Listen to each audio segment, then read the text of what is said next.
hoax tuh dari dulu sampai sekarang tuh selalu sama, yaitu Ah, menggunakan emosi negatif. Oh, server KPU sekarang udah berada di Cina, bla bla bla. Wah, ya ampun bisa digituin. Itu gara-gara masyarakat Indonesia nih kelewat rasis anti Cina sih.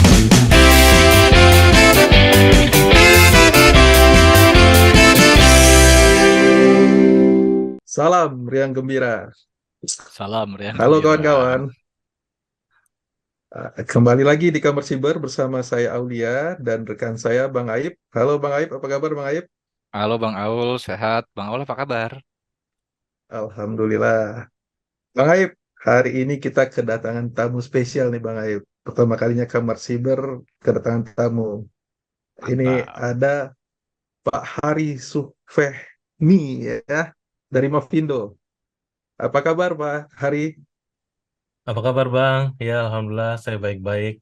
Senang bisa bergabung di sini. Makasih. Alhamdulillah. Ini kemarin saya sama Bang Aib sempat cerita-cerita sebelum mengundang Pak Hari ini. Karena ini musim pemilu ya. Kita kemarin sempat bahas ya Bang Aib ya. Ya, Musim benar sekali. pemilu, musimnya hoax, musimnya perang siber dari semua calon. Nah, kebetulan ini Pak Hari kan di Mafindo ya. Mafindo itu masyarakat anti fitnah Indonesia gitu ya, Pak Hari ya. Bukan, Mafia Indonesia. Oh, Enggak, Mafia bercanda, sorry. Indonesia. Iya, Waduh. betul, betul, betul, sorry. Nah, mungkin sebelum kita ke materi, saya pengen Pak Hari jelasin dulu deh apa itu Mafindo, perkenalan dulu ke teman-teman. Iya, makasih, Bang. Iya, jadi Mavindo itu sebetulnya setelah pemilu 2014, kita pikir hoaxnya bakal reda gitu ya. Ternyata setelah pemilunya selesai, hoaxnya bukan hilang, hoaxnya malah makin menjadi-jadi dan segala macam gitu, bukan hoax politik doang. Jadi semua orang moodnya ketika itu apa ya, kayak menyerah gitu, kehilangan harapan segala macam. Apalagi yang bisa kita kerjain. Terus saya pikir, ya paling nggak saya menyelamatin keluarga saya sendiri dulu lah gitu. Kemudian saya Hmm. bikin grup Facebook dan anggota-anggota pertamanya itu anak-anak saya sendiri. Lalu saya mulai debunk hoax yang saya temukan satu persatu. Jadi niatnya anak-anak saya paling nggak ngerti tentang hoax dan nggak menjadi korban. Karena hoax tuh bukan masalah remeh. Banyak orang tuh sampai kehilangan seluruh tabungan pensiunnya gara-gara hoax karena tipu hoax. Kan kasihan. Udah tua harusnya hidup tenang dengan tabungannya gitu ya. Hmm. Nggak taunya kena scam hoax sampai miliaran rupiah. Lalu ada yang kena hoax COVID, kemudian jadi takut dibawa ke rumah sakit terus jadi meninggal gitu. Jadi saya Hmm. nggak mau anak-anak saya jadi korban itu gitu. Nah, tapi di luar dugaan ternyata kemudian eh, orang-orang pada join di grupnya itu. Saya nggak ngundang, Hmm. nggak spamming, nggak ngiklan di mana-mana gitu. Pada nemu sendiri grupnya join, tahu-tahu udah ribuan orang, puluhan ribu orang gitu loh. Tahu-tahu udah jadi seru gini gitu. Jadi tahun Oh, 2016 kemudian ada teman baik yang bilang bahwa ini harus jadi lembaga Pak Hari. Komentarnya saya sotoy gitu, so tahu buat apa sih? Gini aja udah asik kok. Saking bodohnya gitu kan. Tapi saya percaya sama teman saya, dia wawasannya jauh lebih luas daripada saya, jadi saya ngikut. 2016 sama Vindo didirikan dan ya udah dari situ meroket berkat dukungan dari semua pihak dan kita bersyukur banget semuanya mendukung, bahkan sampai berbagai institusi internasional juga mendukung kita gitu ya. Termasuk saya pernah diundang ke PBB, konferensi tentang cybersecurity ketika itu. Di situ hmm. semuanya bicara tentang ransomware, ini kena hack, itu kena hack. Saya sendirian ngobrol di situ bahwa saya bilang bahwa hoax itu adalah masalah cybersecurity. Iya loh, aneh sendiri. Ya, ya, ya, Iya, ya iya, betul. Karena apa benar. informasi itu kan ada di dunia cyber dan hoax itu menyerang integritas informasi gitu. Jadi itu salah satu masalah cyber. Jadi berusaha membangun awareness tentang itu karena sebelumnya nggak ada yang pernah mengusung tentang isu tersebut gitu. Kalau cyber security ya tentang kena hack ini, virus, ransomware itu nggak ada yang pernah bilang bahwa hoax itu adalah masalah cyber security. Jadi mudah-mudahan mulai nggak sejak itu dan bisa penanggulangannya bukan cuma dari secara apa aspek sosialnya misalnya gitu ya, tapi bisa mulai dari teknologinya juga dan lain-lain. Dan ya alhamdulillah kita terus berkembang dan sekarang lagi siap-siap menghadapi pemilu. Sebelumnya kita bikin macam-macam inovasi untuk membantu masyarakat. Misalnya dulu kita tuh kalau mau ketemu hoax, mau di bank, kita perlu punya laptop atau desktop gitu ya. Mhm. Hmm. Lah nggak semua orang kan punya itu gitu. Lalu kita bikin aplikasi Ya. namanya Buster Tools. Maka tiba-tiba semua orang siapa aja asal punya HP, tablet, jadi bisa ikut di bank hoax, bisa cari tahu apakah ini benar atau salah gitu ya. Alhamdulillah. Tapi is- Buster Tools. Buster Tools ya kita Itu bahasnya ada di Play Store, ada di Apple Store juga. di Play Store ada, di Apple Store Oh, lagi oke. kena birokrasinya Apple Oh, Oh, kita benar. oke, oke, urusin. oke, oke. Iya, Mhm. iya, Ya, iya, oke, oke. Lanjut, birokrasinya lanjut, Pak agak Ari. lumayan. Kita lagi coba, tapi mudah-mudahan Desember ini udah ada kabar gembira, mudah-mudahan, amin. Tapi bahkan Amin. aplikasi itu juga nggak semua orang nyaman gitu ya menggunakannya. Kalau kita bicara konteks Indonesia, ya hampir semua orang WhatsApp gitu. Maka kemudian kami membuat chatbot anti hoax pertama, mungkin pertama di dunia sih setahu saya ya, tahun Hmm. 2017 itu. Eh, Niatnya untuk ngebantuin kita sendiri karena kita kelabakan ditanya Hmm. orang ini itu ini Hmm. hoax apa bukan yang capek juga kan kita kita cuma berapa orang yang nanya banyak benar gitu jadi ini nih nomornya Iya, chatbot iya. lu apa eh, tanya ke sini aja jangan ke gue gitu istilahnya. Jadi yang jawabin mesin, jadi nggak ada lagi kita ditanya tengah-tengah malam, tahu ada pertanyaan aneh-aneh gitu, mereka nanya ke mesin semua, alhamdulillah gitu. Terus kalau udah ada di database kita langsung dijawab sama mesin otomatis, ini hoax karena bla bla bla bla, terus ada link penjelasan detailnya, jadi ketolong banyak orang gitu ya. Dan kalau belum ada di database kita, otomatis dieskalasi ke tim Hoaxbuster kita. Jadi mendadak Oh. Oh, ceritanya WhatsApp itu kan itu sebetulnya kayak black box gitu ya kita nggak bisa lihat Mhm. isinya apa.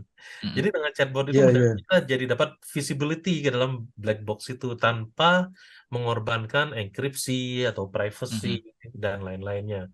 Jadi ini solusi yang paling menyenangkan lah untuk saya gitu.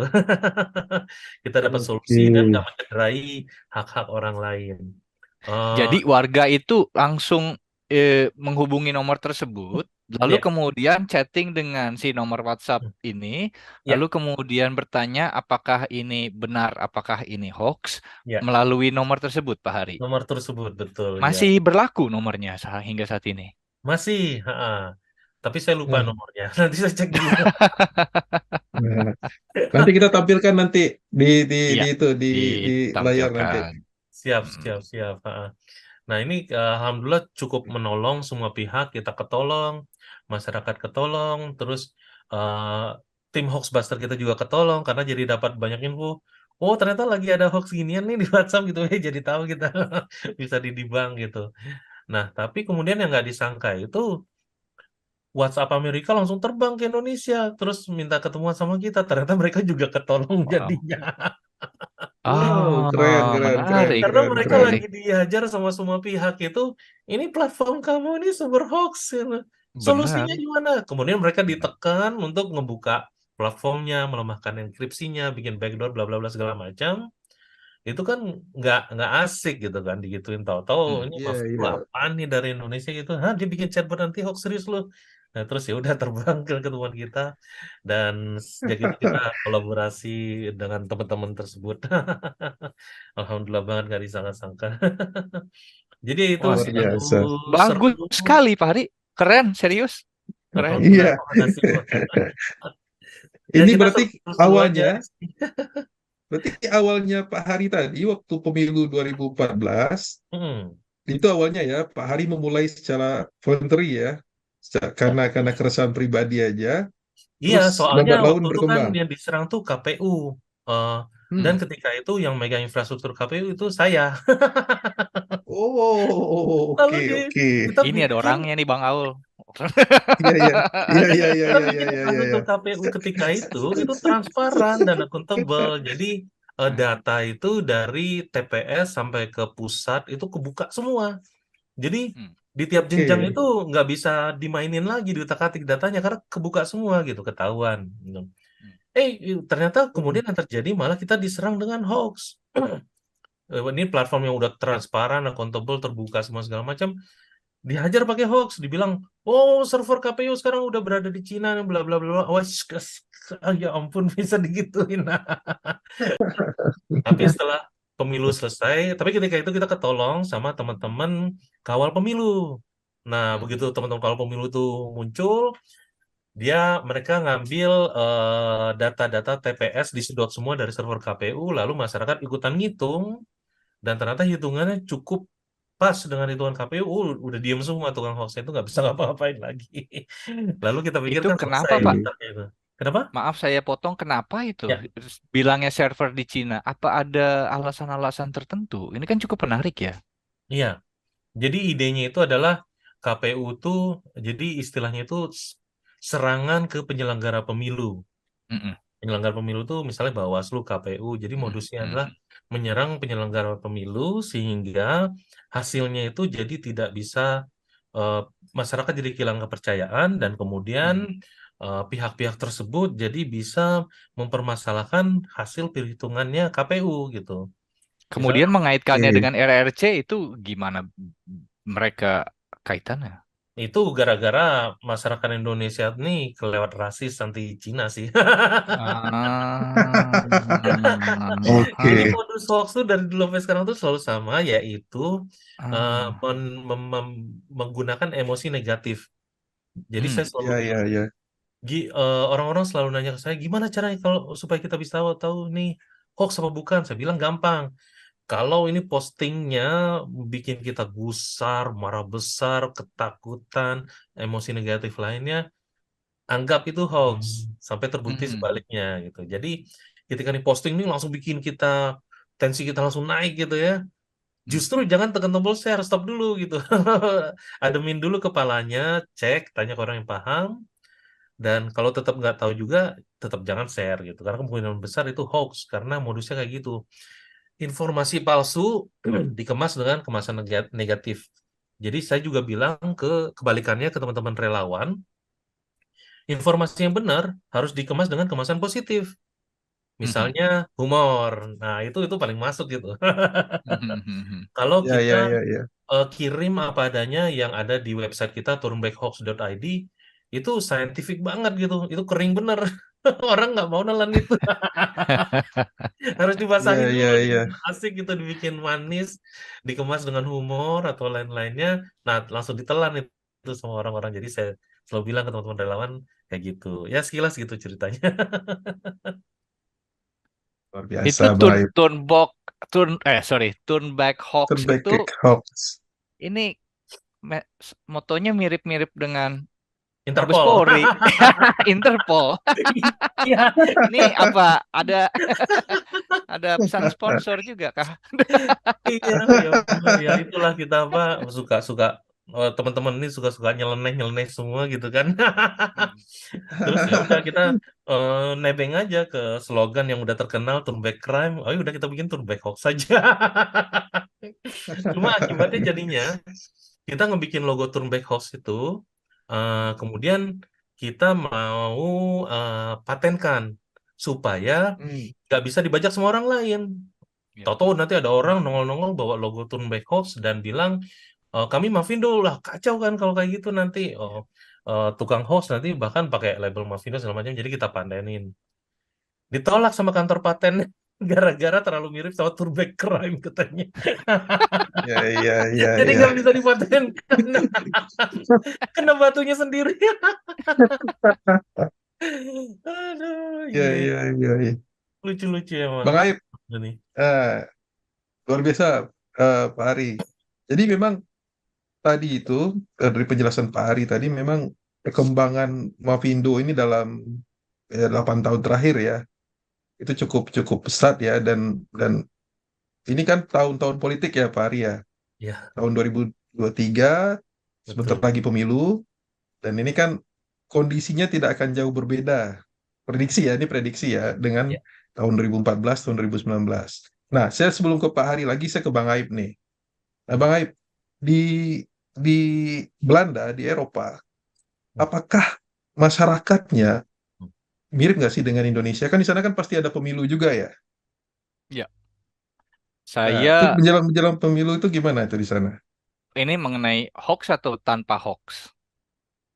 Hoax maksudnya. Ini terkait dengan hoax nih. Kita bicara Jadi soal hoax. mengenai hoax itu sudah dikategorikan.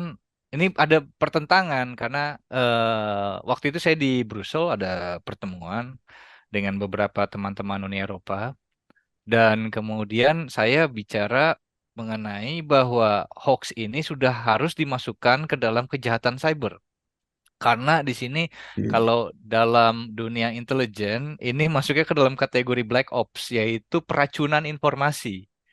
Dan peracunan Hmm. informasi ini ada satu negara yang paling jago banget yang yang sering melakukan peracunan informasi ke negara-negara lain melalui pemilu-pemilu negara lain dengan tujuan Hmm. untuk menanamkan pengaruh mereka dan ya kita tidak bisa sebut namanya ya. Dan pada saat itu Uni Eropa itu sangat sangat kaget karena balik lagi ke cerita yang ke episode-episode terdahulu, negara ini mencampuri urusan Hmm. dalam negeri Inggris karena Oh. mereka mencoba untuk memasukkan ide bahwa lebih baik pergi meninggalkan Uni Eropa kepada Inggris. Akhirnya sukses itu kampanye mereka. Inggris keluar dari Uni Iya, iya. Eropa. Yang terakhir itu adalah kampanye bahwa Ukraina salah dalam perang yang sedang terjadi saat ini. Wah, saya tidak usah sebut namanya lah negaranya. Iya. Kayaknya. Yang lagi perang sama Ukraina itu kan ya. Iya, Kita kan nyebut. Kita kan nyebut iya, loh. kita nggak nyebut. Oke. Jadi memang ada upaya-upaya tertentu dari negara tertentu untuk meracuni informasi ketika pemilu sedang berlangsung atau akan berlangsung. Di Belanda itu ada dua partai yang kemudian jadi cukup besar dan populis itu benar-benar anti anti imigran, anti Muslim, anti Eropa Timur gitu. Ini dua partai ini dan kita tahu bahwa politisi dua partai ini sangat gemar menyuarakan anti-anti tersebut dan kita baru tahu belakangan-belakangan ini bahwa mereka itu dibayar oleh si negara tadi yang tidak bisa disebutkan namanya. Iya, iya. Ini terjadi di Belanda, ini terjadi di Prancis. Yang di Prancis itu ada hubungannya antara Le Pen, jadi salah satu kandidat presiden di sana, itu juga punya hubungan dengan negara tersebut. Juga jurnalis baru saja ini baru beberapa hari yang lalu, jurnalis terkenal di Jerman itu ternyata mendapatkan uang 600.000 US dollar hingga 1 juta US dollar dengan catatan bahwa dia bilang berkata baik-baik mengenai negara tersebut. Jadi ketika perang dengan Ukraina bahwa Ukraina yang salah. Jadi di sini opini masyarakat digiring, Bang Aul, dan misinformasinya Iya, itu mereka menyasar politisi. Kalau di Eropa ya, ini iya. jadi di konteks ini yang sangat bermasalah adalah bahwa eh, kalau saya tahu di Pak Hari bahwa hampir kasus-kasus yang ditangani Pak Hari itu hoax-hoax itu diproduksi oleh siapa saja. Jadi bukan hanya Hmm. politisi, tapi juga masyarakat biasa memproduksi hoax itu. Kalau di Uni Eropa, ini yang lebih lebih mengerikan karena hoax itu diproduksi oleh politisi, negarawan, dan juga oleh jurnalis. Nah, ini jadi masalah Hmm. yang cukup besar. Dan kemudian Twitter dipaksa oleh Uni Eropa nih. Hey, Twitter, sekarang X ya namanya. Kalian ini adalah platform yang paling banyak memproduksi hoax gitu. Dan Hmm. Twitter tuh dipaksa oleh Uni Eropa untuk membuat semacam bot yang tadi Pak Hari. Tapi karena Twitter baru saja dibeli oleh salah seorang politisi, bukan sorry, orang terkaya di dunia yang memiliki pabrik roket dan pabrik mobil. Saya tidak menyebutkan namanya. Dan dia membeli Elon Twitter. Musk. Pengetahuan umum. Oh, pengetahuan umum ya, boleh ya. Iya. Dibeli oleh Elon Musk dan kemudian ternyata memang saat ini sedang sedang bermasalah karena Elon Musk ini sangat pro kepada Republik Partai Republik di Amerika Serikat dan juga kepada negara yang sedang berperang kepada Ukraina ini. Dan ini yang Oke. jadi masalah cukup besar. Jadi balik lagi ke pertanyaannya, bagaimana sih kalau masalah pemilu? Ya gini, jurnalis disogok, politisi disogok. Tidak terjadi hanya di Belanda, di Perancis, di Jerman. Jadi di beberapa negara Uni Eropa memang ya begini kejadiannya.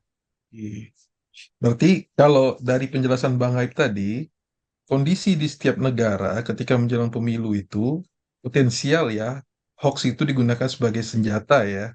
Ya, Ini tak nggak terkecuali juga di Indonesia juga ya. Cuma yang membedakannya tadi ada produsen-produsen hoaxnya. Kalau dari ya, penjelasan Bang Haib tadi ya. benar Nah, sekali. saya kembali lagi nih ke Pak Hari nih, Pak Hari. Bagaimana sih caranya Mavindo itu membedakan hoax dengan fakta, Pak? Iya, kalau membedakan hoax dengan fakta masih cukup mudah karena hoax itu ya fakta yang salah, jadi tinggal dilawan dengan fakta yang benar. Yang mungkin jenis hoaxnya yang agak susah kadang-kadang, misalnya deepfake, itu kadang-kadang agak susah ya debunkingnya, Ya. effortnya. Tapi em, saya bersyukur betul karena ada yang membuat software deepfake dan kemudian disediakan gratis, cuma-cuma open source, jadi semua orang bisa download dan semua orang bisa make. Loh kok gitu? Nanti kan semua orang bisa bikin deepfake gitu. Hmm. Tapi kalau menurut saya enggak, itu justru jadi membuat awareness masyarakat bahwa ada loh yang namanya ini deepfake Ya, namanya ya, gitu. ya. Jadi orang ketika ketemu video yang aneh-aneh nggak langsung kaget shock atau apa, langsung share forward, tapi langsung aneh paling deepfake nih gitu. Jadi untuk Ya, ya. awarenessnya itu banget kalau menurut saya gitu. Karena kalau kita murni mengandalkan hoax busters, mengandalkan teknologi, terus terang masih susah. Jadi Betul, ketika betul, kita betul. malah memvaksinasi masyarakat dengan meningkatkan awarenessnya mereka, ini jadi solusi yang bagus banget gitu.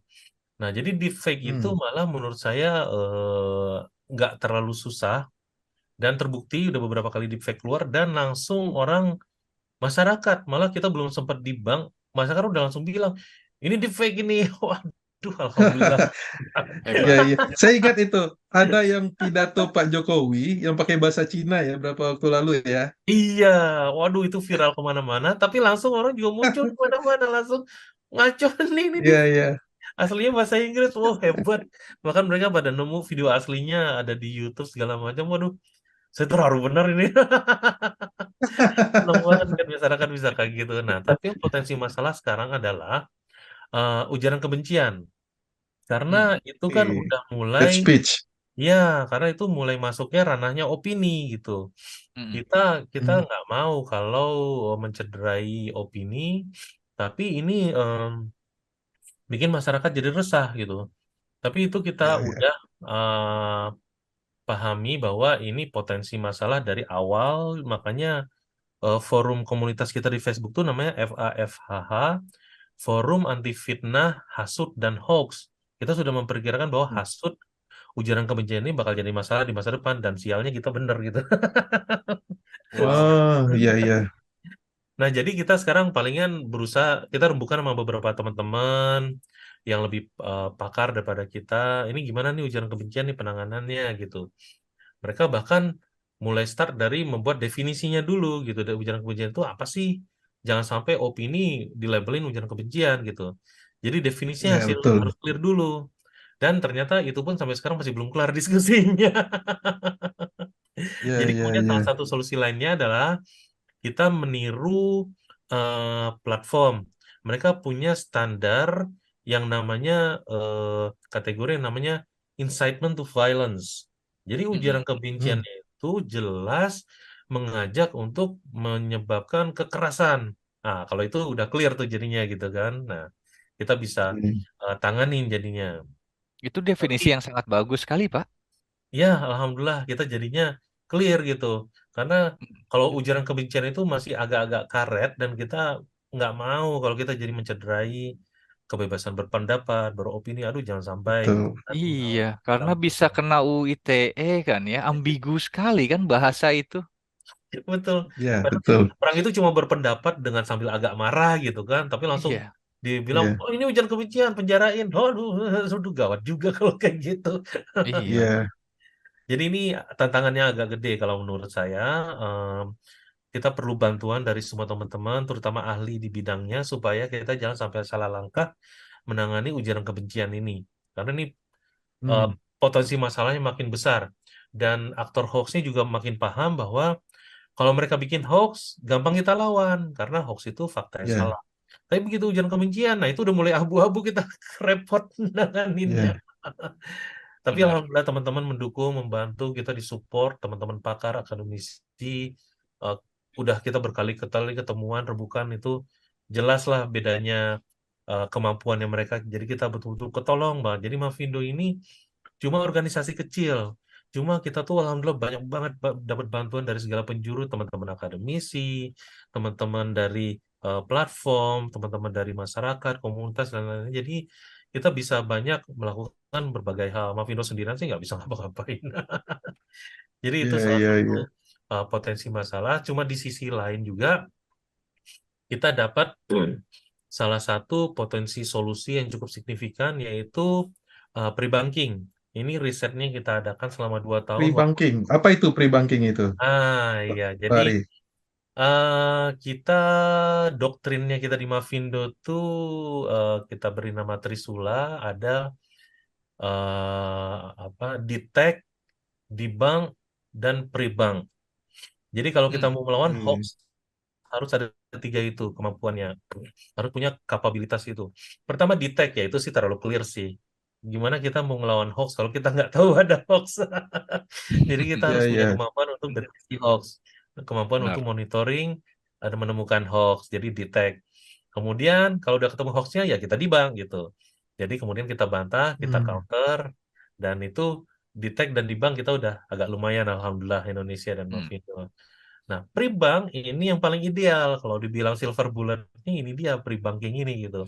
Jadi yang tadinya itu pada semuanya kuratif. Nah, pre-bank ini yang preventifnya, yang paling ideal banget dah.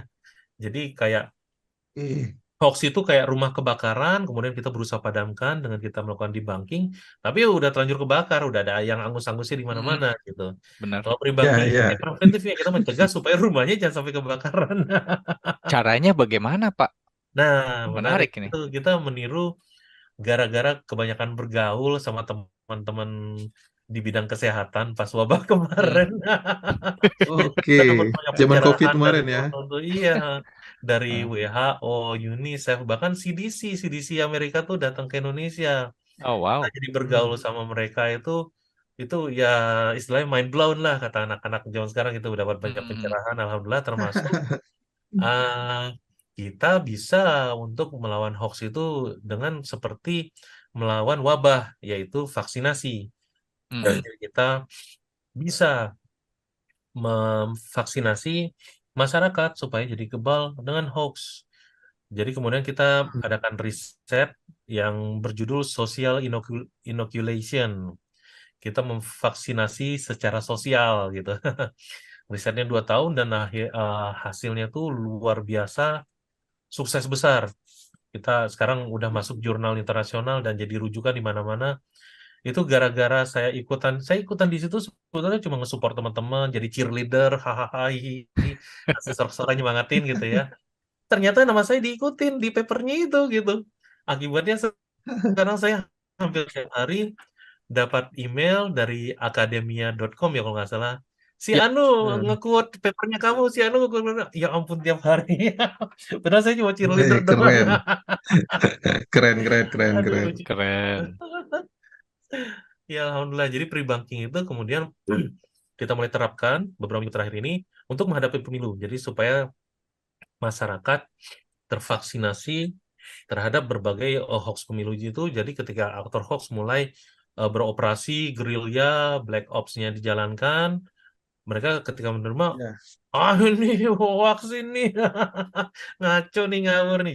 Jadi mudah-mudahan harapan kita bisa jadi udah tervaksinasi ke masyarakat dari hal-hal seperti itu. Mudah-mudahan yang kita usahakan seperti itu. Dan juga alhamdulillah kemarin setelah berjuang beberapa tahun, beberapa minggu yang lalu, kita disambut langsung oleh Mendikbud Pak Nadiem, dan resmi hmm, di-approve bahwa materi critical thinking dan literasi masuk kurikulum nasional. Alhamdulillah banget itu. Aduh, Masya bagus Allah, sekali luar ini. biasa.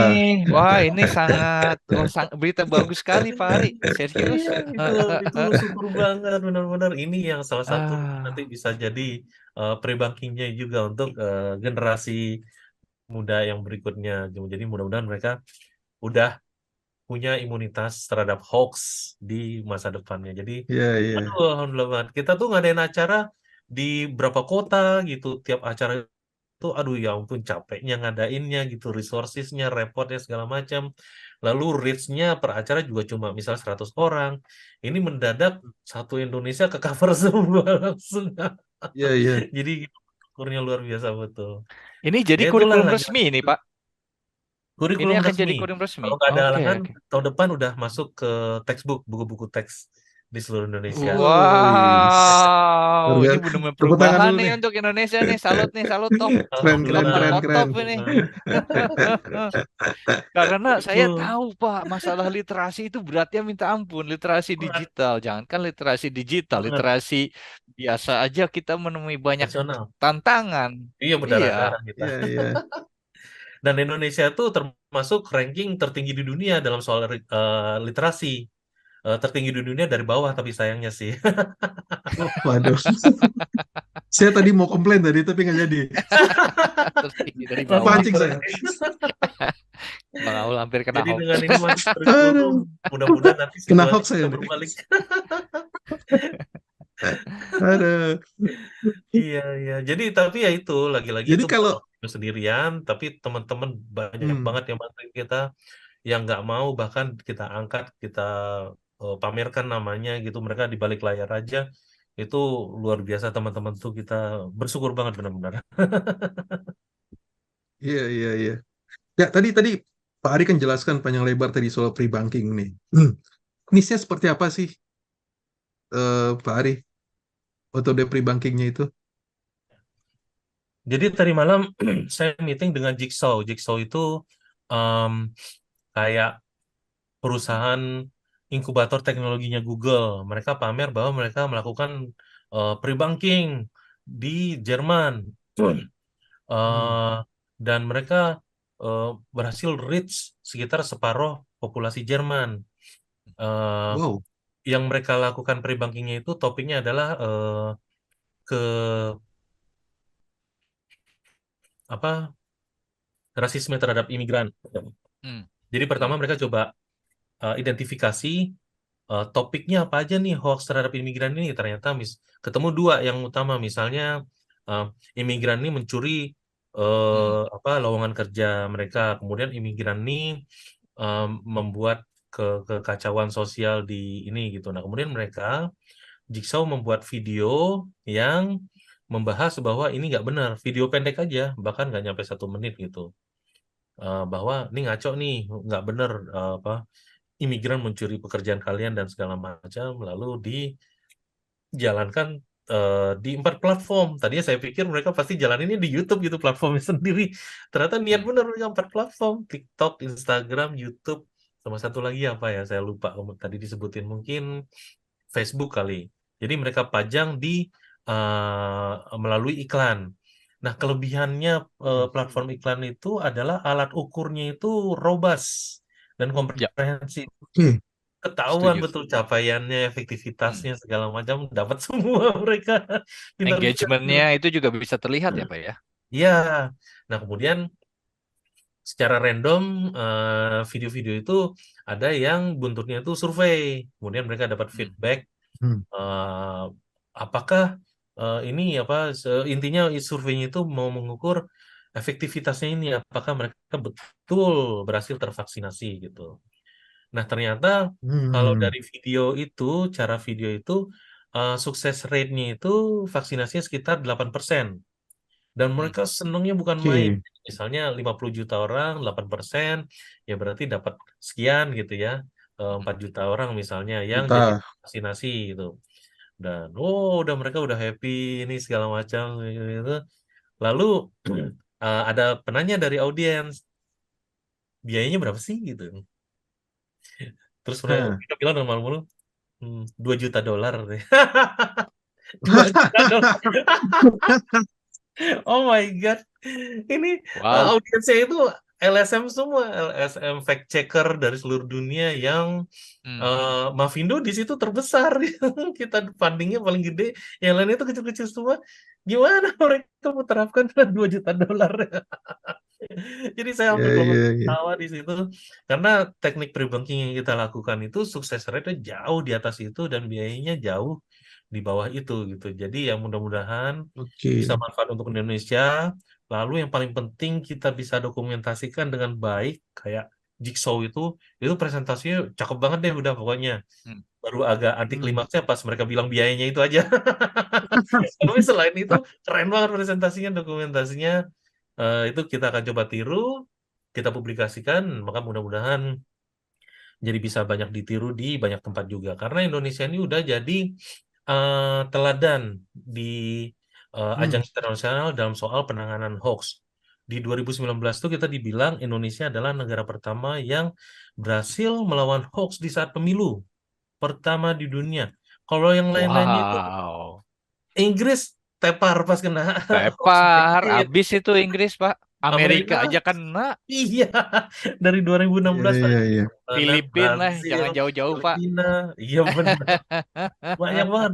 Pada kalah semua sama serangan hoax ini. Indonesia, walaupun kita berdarah-darah gitu ya, tapi Hmm. menang gitu. Waduh, ini luar biasa banget. Ini berkat aset sosial kita yaitu masyarakat yang ringan tangan, suka membantu, dermawan.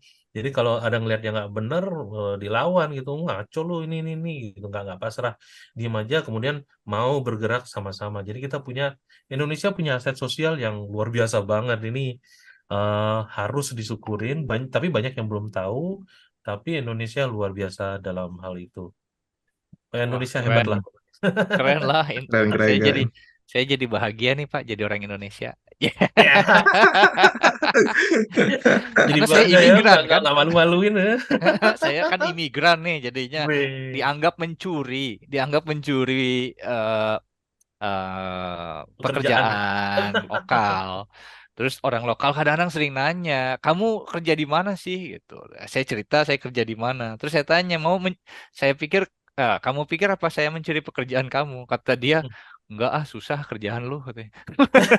Gue nggak mau. Nggak mau nyuri, Lu aja deh nggak yang dicuri itu ngerjain. udah lu di sana ya kerjain. Susah kerjaan. Lucu.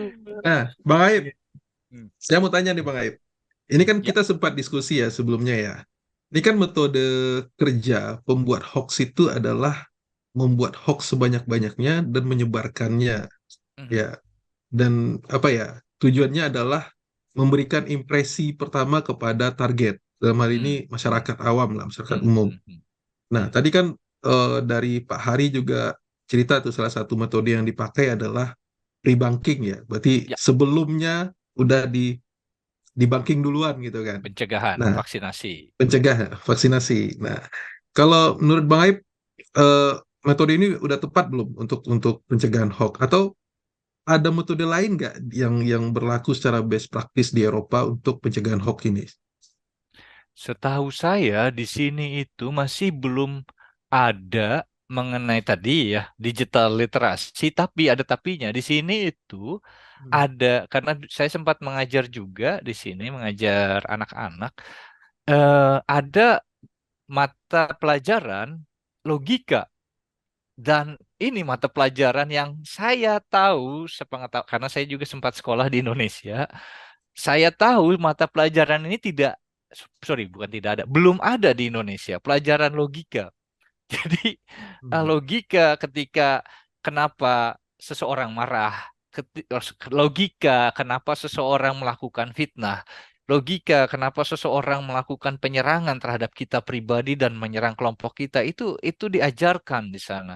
Dan kemudian juga Eropa memiliki sejarah panjang dengan eh, kekejaman Nazi di Perang Dunia Kedua terhadap Yahudi, terhadap homoseksual, terhadap orang Gipsi, terhadap banyak banyak pihak di sana. Jadi mata pelajaran logika itu sangat ditekankan ke anak kecil. Jadi mulai dari kecil Bang Aul diberitahu bahwa bagaimana Ya, sih ya, ya. caranya ini benar apa enggak gitu. Tapi akhirnya Bang Aul, anak-anak kritis. Anak saya disuruh Iya, mandi nih, iya. contohnya aja. Kamu mau mandi? Dia bilang gini, Papa aja nggak mandi, masa saya mandi gitu kan? Malu gitu kan depan orang. Ini Oke, anak saya oke. kecil-kecil udah berani ngelawan orang Eh? tua. Enggak ngelawan, tapi memang benar bahwa bahwa ketika dia memiliki sifat kritis karena di sekolah diajarkan bahwa kamu harus kritis bahkan terhadap Ya, apapun ya. informasi yang kamu terima jangan main telan mentah-mentah. Itu yang saya Iya, pikir iya. pre-bankingnya Bang Aul. Iya, Maka iya. itu susah untuk melakukan penetrasi hoax terhadap warga-warga biasa karena mereka memiliki semacam vaksinasi tersebut. Walaupun tidak semuanya ya, masih banyak juga yang percaya bahwa vaksin itu bisa membunuh mereka dan kemudian di otaknya ada chips Hmm. 5G gitu ya bisa nerima. Karena vaksin ya itu juga luar biasa itu. Pemahaman itu Iya, iya. ada itu orang-orang yang seperti itu.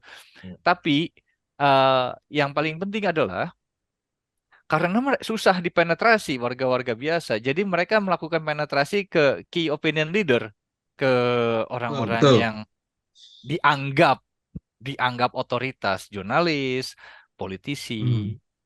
penegak Iya, hukum. iya. Penetrasinya Tokoh-tokoh ke arah sana. masyarakat ya. Benar sekali, ya. Ya. Karena kan kalau kita bicara logika, berarti kan lawannya fanatisme ya. Hmm. Ini kan sebenarnya Benar. yang membuat hoax itu menjadi apa ya? Bahan bakar untuk perpecahan atau terbakarnya suatu masyarakat itu adalah fanatisme ya. Nah, Ya. ini tadi tadi dari penjelasan Pak Hari, penjelasan Bang Aib tadi dengan adanya literasi yang cukup, dengan pelajaran logika, critical thinking kepada generasi muda, ini ke depan kita harapkan ya hoax-hoax ini nggak laku ya. Cuma kan PR-nya adalah kepada generasi tuanya nih. Ini kan kalau kalau kita bicara fanatisme, karena gini Bang Aib, gini kalau zaman kita mahasiswa dulu ada ungkapan ya, pemuda itu adalah pemimpin di masa depan. Hmm. Tapi orang tua adalah pemimpin di depan masa. Mereka punya masa. Masalahnya mereka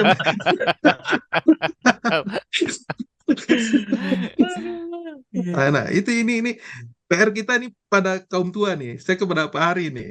Karena kan hoax ini akan bekerja menggunakan kalau bahasanya Bang Aib tadi menggunakan key opinion leader, menggunakan kalau tadi di Eropa menggunakan wartawan-wartawan senior, menggunakan media segala macam. Nah, gimana nih mencegahnya Pak Hari? Ya, betul sekali, Bang. eh Tanpa kita kasih tahu pun orang-orang udah pada tahu karena pada mengalami sendiri. Teman-teman yang lansia ini banyak menjadi Ya. penebar hoax gitu ya. Memang karena mungkin juga karena kalau istilahnya faktor nasib gitu ya. Kalau anak-anak kita itu mereka lahir di dunia udah internet semua, handphone di mana-mana gitu ya. Jadi digital native istilahnya. Hmm.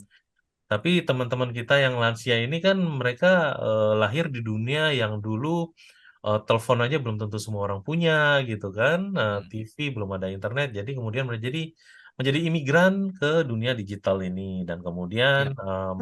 jadinya Ini sering gladiressi digital.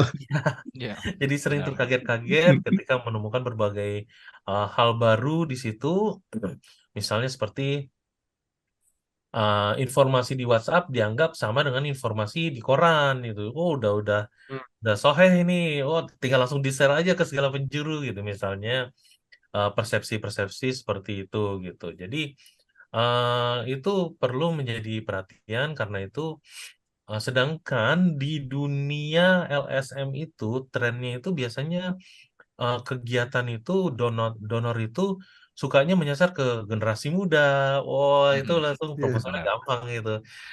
Ke apa yang tren-tren gitu ya. Nah, kemudian maka Mavindo mengajukan ke teman-teman kita, ini yang lansia nih perlu juga disupport gitu, perlu kita reach, Hmm. kita sambangi gitu. Terus donor-donor pada kaget gitu. Hah, oh iya ya gitu. pada kurang nggak gitu. Kemudian kita lakukan pilot phase dan hasilnya tuh luar biasa, sambutannya luar biasa, impactnya luar biasa. Kemudian senang semuanya, astaga ini yang kita terlupakan selama ini. Maka kemudian kali ini kita lanjutkan lagi dengan skala yang jauh lebih besar. Jadi alhamdulillah teman-teman lansia ini kini udah mulai tercapai. Karena memang kasihan mereka itu sebetulnya korban, bukan sumber masalah. Kasihan kalau mereka dianggap Ya. korban gitu ya. Kalau kita ambil analogi masalah narkoba, mereka tuh cuma penggunanya aja. Kasihan harusnya dibantu, direhabilitasi, bukannya malah dipenjarain. Yang dipenjara itu bandarnya aja, biang keroknya Ya. gitu. Mereka ini harusnya ditolong gitu. Jadi kita approach-nya seperti itu. Karena memang masalahnya cukup serius. Banyak berbagai grup WhatsApp itu yang di situ minimal S2, mayoritas S3, belum lagi Iya, profesor, iya. dekan segala macam. Ya. Itu malah jadi sarangnya hoax, Sobat Benar sekali. Pemilu. Benar, Pak. Betul, Ini betul, saya bisa betul. berbagi, Pak, ini. Waduh, ini Iya, gawat ini. Saya khawatir sekali ini. selevel Bayangin, profesor profesor, sekelas lewat profesor. Ah, nyebar hoax yang konyolnya luar biasa gitu.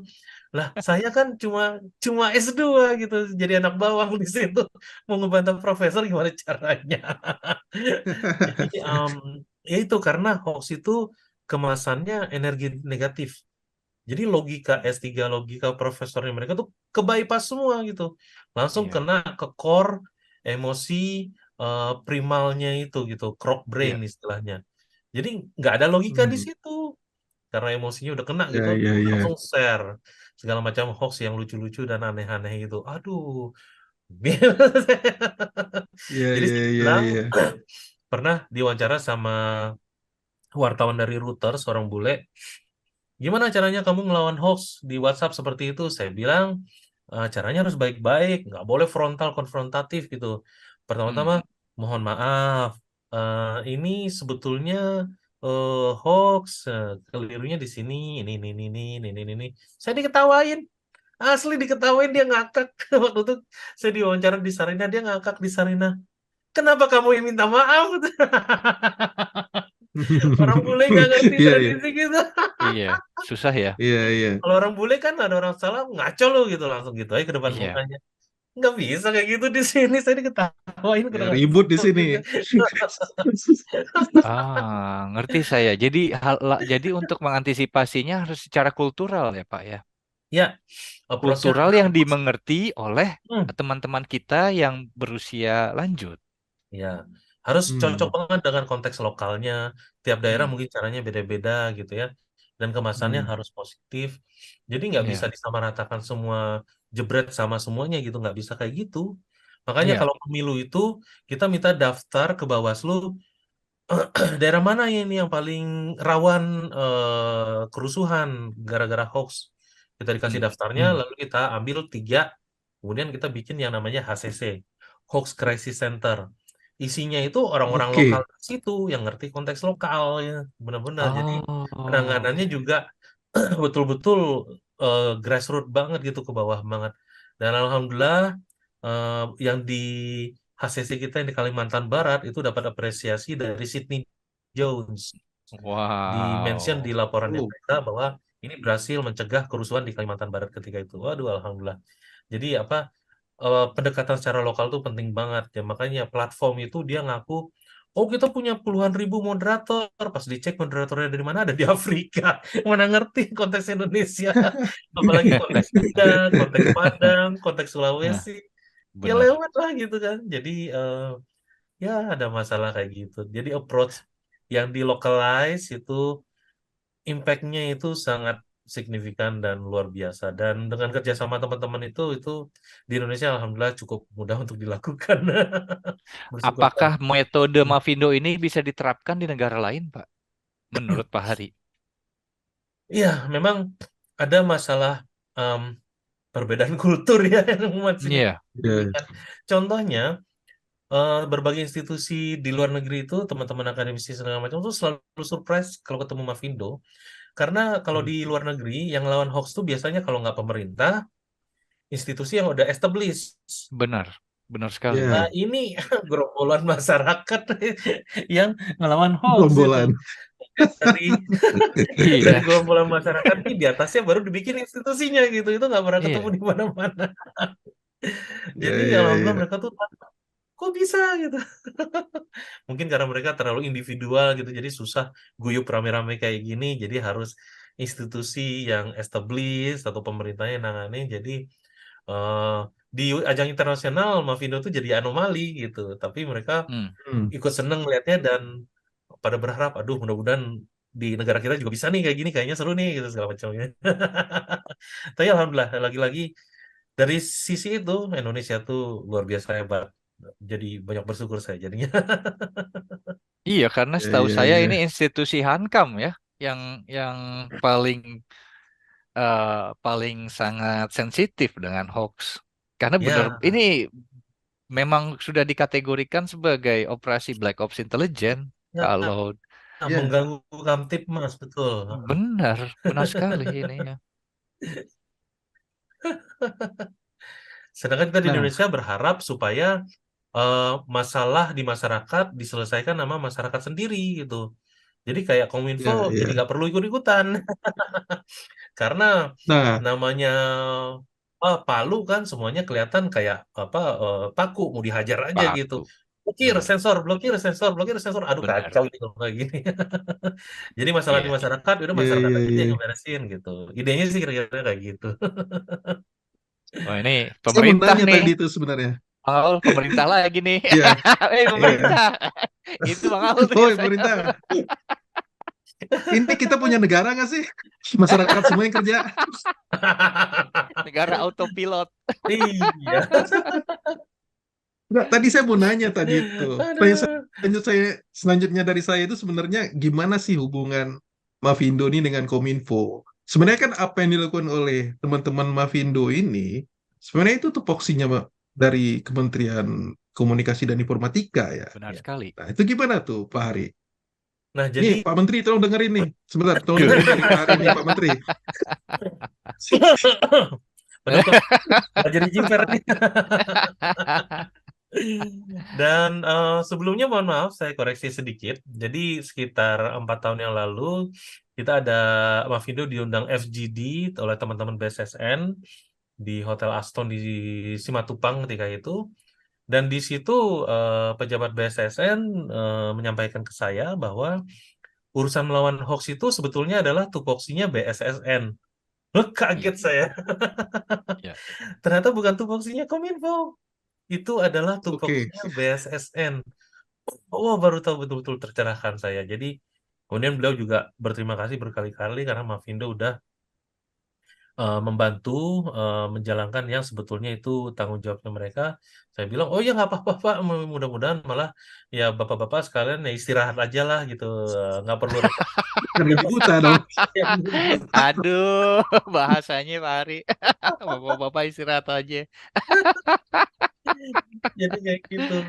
Karena kita Hmm. udah ngelihat approach-nya pemerintah itu ya memang apa ya istilahnya karena approach-nya itu harus skala nasional, jadi potensi collateral Hmm. damage-nya juga gede gitu. Misalnya Ya, kalau Ya, Mavindo ya. kita metodologi kita jelas ngelawan hoax, transparan. Kalau ada kita melakukan kesalahan, apa yang akan terjadi? Udah dijelaskan juga semuanya. Kita akan melakukan koreksi dan koreksinya secara publik pula gitu kan segala macam. Jadi semuanya transparan dan akuntabel.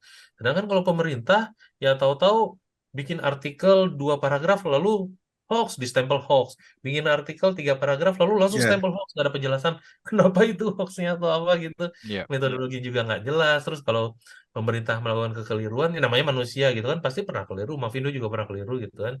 nggak jelas apa yang akan tindakannya untuk mengkoreksi kekeliruan tersebut dan segala macam. Jadi ya kita berharap ya nggak apa-apa teman-teman di pemerintah mudah-mudahan nggak terlalu repot dengan urusan hoax ini dan biar masyarakat aja lah yang nanganinya gitu.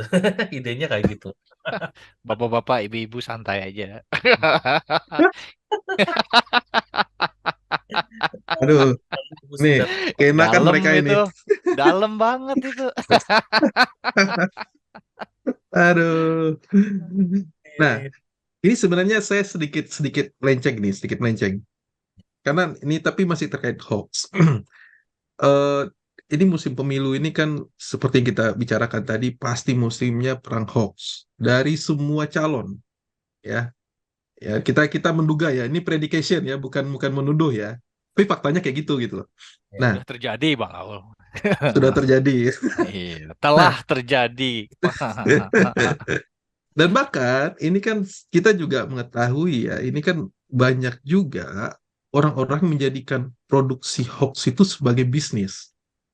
Dan Ya, sebagai dan itu juga apa ya? Itu hoax itu sengaja diproduksi dan itu menjadi bisnis dan ada uang yang mengalir di sana dan bisnis ini cukup cukup menjanjikan juga setiap tahun-tahun politik. Nah, ya, ini gimana sih cara kita? Ini kan di sini kan kalau kita bicara bisnis ada supply ada demand ya. ya. Nah, untuk Benar. memutus rantai bisnis ini, itu kira-kira eh, ada ide nggak dari Bang Aib dan Pak Ari? Mungkin Bang Aib dulu deh soal ini. Silakan Bang. Ini kan nah, Ya, kalau masalah memutus rantai supply dan demand ya susah. Berarti yang harus hmm, diputus adalah produknya. Itu kan yang yang yang gagal ya. Jadi kalau hmm, dulu saya ingat banget ini, saya pernah bantu nanganin kasus pelenyapan narkoba dan ini di sebuah negara tertentu dan kemudian yang dilenyapkan itu adalah narkobanya, bukan supply dan demandnya yang dilenyapkan. Ya itu yang repot karena oke, di yang supply-nya itu mereka membutuhkan uang begitu banyak karena mereka hidup di bawah garis kemiskinan. Yang demand adalah orang-orang yang memiliki banyak sekali tekanan dalam hidupnya dan kemudian mencoba butuhkan. meniadakannya atau dengan narkoba begitu. Yang dilenyapkan narkobanya, bukan kemiskinannya, bukan hidup stresnya, ya, ya repot. Nah, sekarang ada supply, ada demand. Benar, benar sekali. Ada. Sekarang yang pertanyaannya, apakah pemilunya mau kita lenyapkan? Kan enggak juga. Ya, nggak mungkin. Nggak mungkin kita melenyapkan pemilu nanti tahun depan. Nah, itu yang saya masih karena walau ini sekedar saya coba melihat dari pengalaman berkaca sehari-hari. Kalau menjelang pemilu, hoax atau fitnah atau hasut itu sangat tinggi, Pak Hari. Apa benar atau tidak? Dan kemudian setelah pemilu masih ada residu-residu yang menempel ketika yang terpilih tidak diinginkan atau tidak disukai oleh kelompok tertentu. Ini benar apa tidak? Jika benar, maka teori tadi supply dan demand ya benar. Oke, silakan Pak Ari. Iya betul banget Bang. Sekali. Ini memang udah bisnis sebetulnya bisnis yang luar biasa besar hoax ini. Jadi apa? Misalnya kita bandingkan hoax jenis politik di tahun 2022 dengan tahun 2003 cuma sampai bulan Juni. Hmm, Itu naiknya itu sampai berapa puluh kali lipat. hmm, Oh iya, Padahal Juni Juni 2023 itu kan belum ada apa-apa proses di KPU Bawaslu segala macam kan belum ada ya gitu. belum belum Tapi belum ada ya. aktor-aktor hoaxnya itu Januari sampai Juni itu udah mulai pada ancang-ancang siap-siap. ya, Produksinya udah naik drastis dibandingkan tahun sebelumnya. ya, Apalagi Juni sampai sekarang, apalagi tahun depan gitu. Jadi itu memang betul. Dan ketika selesai, ada yang tidak puas dengan hasilnya, ya mereka akan pakai jasa para aktor hoax itu lagi untuk membuat berbagai keributan di dunia medsos untuk kepentingan mereka itu gitu. Jadi Ya. itu bisnis semua. Kita em, saya pernah ditanya, Pak Hari, sekarang kan udah ada Mavindo nih, berarti pemilu 2024 bakal cincai dong gitu. Saya ketawa ngakak, mana dari mana itu ceritanya malah tambah parah lagi, hah? Kok tambah parah kan udah ada Mavindo gitu. Lah zaman dulu itu cuma satu sisi yang punya kapabilitas untuk melakukan propaganda hoax, black ops-nya itu Ya. tadi. Sekarang semuanya udah bisa. Ya. Bukan Iya, cuma iya, semuanya iya. udah bisa. Sekarang ada deepfake, lalu kemudian Ya. ada ujaran kebencian, Ya. malah lebih kacau lagi gitu.